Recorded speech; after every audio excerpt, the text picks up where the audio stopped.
میں آج اعلان کہہ رہا ہوں کہ میں رافضی ہوں، لیکن کس معنی کے اندر؟ اس معنی کے اندر اگر کوئی ناصبی اس وجہ سے مجھے رافضی کہتا ہے کہ میں اہل البیت علیہ السلام کے فضائل اور ان کے حقوق بیان کرتا ہوں، یعنی مجھے اس میں کوئی شرم کوئی عار نہیں ہے. میں ببانگ دوہل یہ بات کہتا ہوں کہ اگر آپ سب لوگ جناب حضرت ابوبکر رضی اللہ تعالیٰ عنہ کے ساتھ کھڑے ہیں مسئلہ فتح کے اندر، تو میں سیدۃ النساء العالمین فاطمۃ الزہراء صدیقہ طیبہ طاہرہ علیہ السلام ان کے ساتھ کھڑا ہوں. اس میں کوئی شرم کوئی عار کوئی جھجک نہیں ہے مجھے یہ الفاظ بولنے کے اندر. آپ وہاں پہ کھڑے ہونے میں آپ کو کوئی شرم عار نہیں ہے، تو میں کیوں اس بات کے اوپر جھجک کروں؟ میں بھی بلا خوف اس بات کو کہوں گا. میں جاہل ہوں گا، انی اذا لمن الجاہلین، میں جاہل ہوں گا کہ میں بضع رسول کے ساتھ کسی کو برابر کر دوں. مجھ سے بڑا کائنات کا کوئی جاہل نہیں ہوگا جو یہ کہے کہ جناب فاطمۃ الزہراء علیہ السلام ان سے اس موقف کے اندر غلطی ہو گئی، وہ خطا پر ہے.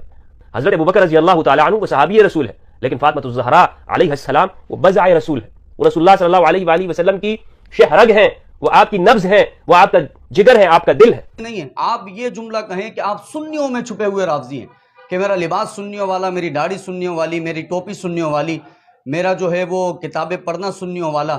لیکن میں نے رافضیوں کا دامن تھام لیا ہے، کیونکہ وہاں سے نہ جانے آپ کو کیا فائدہ ہو رہا ہے یہ اللہ بہتر جانتا ہے. تو جملہ یہ نہ کہیں کہ میں رافضی ہوں، جملہ یہ کہیں کہ میں سنیوں میں چھپا رافضی ہوں، تاکہ سنیوں کو پتہ لگ جائے یہ بندہ ہمارا نہیں بلکہ یہ رافضیوں کا بندہ ہے.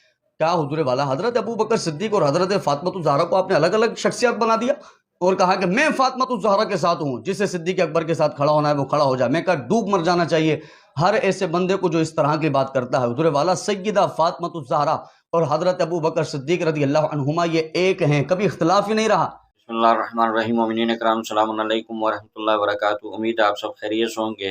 تمام مومنین کو دلی عید مبارک. خداوند منان آپ کی زندگی کو خوشیوں سے، کامیابیوں سے، کامرانیوں سے بھر دے.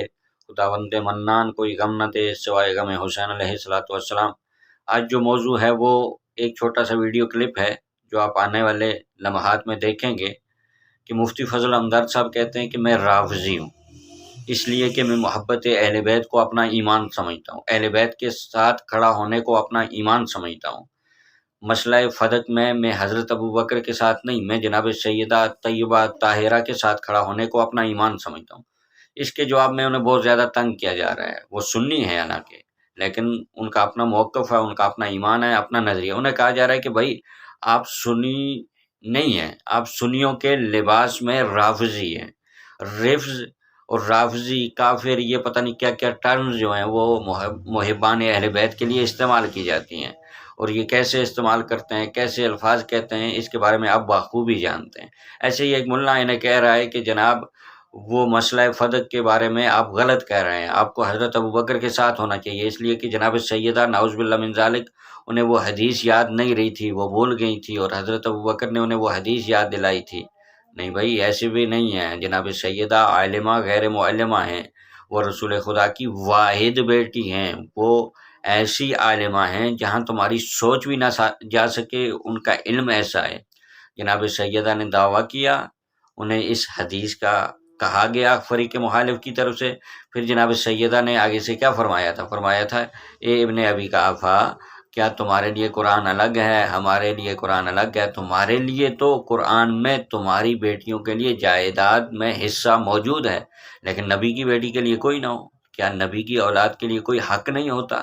اس وقت فریق مخالف خاموش ہو گیا تھا. اور اسی صحیح بخاری میں حدیث ہے، تا وقت آخر جناب سیدہ سلام اللہ علیہا ناراض رہی تھی، جناب سیدہ پر ظلم ہوا تھا.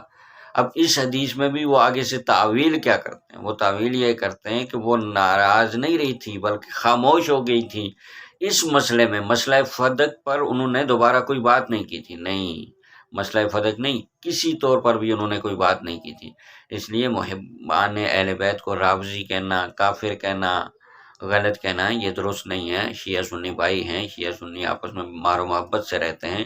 کسی مسئلے میں بھی آپ علمی اختلاف تو کر سکتے ہیں، لیکن اتنا یاد رکھیے جناب سیدہ سلام اللہ علیہا و اہل بیت ہماری ریڈ لائنز ہیں. آپ کیسے ان کے مقابل کسی کو حق پر سمجھتے ہیں؟ آپ کیسے ان کے مقابل کسی دوسرے کو بچانے کے لیے اپنی تعویلیں بنا سکتے ہیں، جبکہ صریحاً اور واضح طور پر اہل بیت کو اہل بیت کا حق نہ دیا گیا، اور کسی طور پر بھی اہل بیت علیہ الصلوۃ والسلام کو کھل کر جینے نہ دیا گیا، کھل کر علم بانٹنے نہ دیا گیا، کھل کر رہنے نہ دیا گیا، کھل کر اپنے بابا کا غم منانے نہ دیا گیا۔ اس لیے مسئلہ فدق میں جناب سیدہ سلام اللہ علیہ حق پر تھیں، بے خطا تھیں، ان کے فریق مخالف نے غلط کیا ہے۔ اللہ عنہما یہ ایک ہیں، کبھی اختلاف ہی نہیں رہا، کبھی اختلاف نہیں رہا ہے۔ یہ بہت گرا گزرے گی آپ کے دل پر بات، کیونکہ آپ کے یہاں پہ جو ہے وہ فالوونگ جو ہے وہ کم ہو جائے گی اس بات سے انشاءاللہ تعالیٰ، کہ کبھی ان میں اختلاف ہی کوئی نہیں رہا۔ آپ وہ باغ فدق والی بات لے کر آتے ہیں ہر گھوم پھر کے، تو باغ فدق میں اتنا ہوا تھا، صرف اتنا ہوا تھا، اس کو بات کا بتنگڑ نہ بنائیں، صرف اتنا ہوا تھا کہ سیدہ فاطمہ الزہرا نے مطالبہ کیا تو ابو بکر صدیق نے محبوب کی حدیث سنا دی اور فرما دیا کہ رسول اللہ صلی اللہ علیہ وآلہ وسلم نے ارشاد فرمایا تھا کہ انبیاء اپنے مال کا کسی کو وارث نہیں بناتے، وہ جو کچھ چھوڑتے ہیں وہ صدقہ ہے۔ تو میں اس جملے کی تعویل کرتا ہوں کہ حضور حضرت فاطمہ الزہرا نے کلام نہیں کیا، اس سے مراد کیا ہے؟ آپ نے مراد لی ہے کہ آپ نے کبھی ناراضگی کی وجہ سے، یعنی آپ ناراض تھی اس لیے انہوں نے کلام نہیں کیا ہے، یہ آپ کی مراد ہے۔ میں مراد یہ لیتا ہوں کہ حضرت فاطمہ الزہرا نے جب حضور کی حدیث سن لی، اپنے والد کی حدیث سن لی، تو اب کبھی بھی میراث کے متعلق، یعنی اس ٹاپک پر، باغ فدق کے ٹاپک پر اب دوبارہ کبھی حضرت فاطمہ الزہرا نے کلام نہیں کیا ہے۔ وہ بس آج کی ویڈیو میں اتنا ہی۔ دعا ہے خداوند منان سے، خداوند منان آپ تمام کے رزق جان مال میں برکتیں عنایت فرمائے۔ والسلام علیکم ورحمۃ اللہ وبرکاتہ۔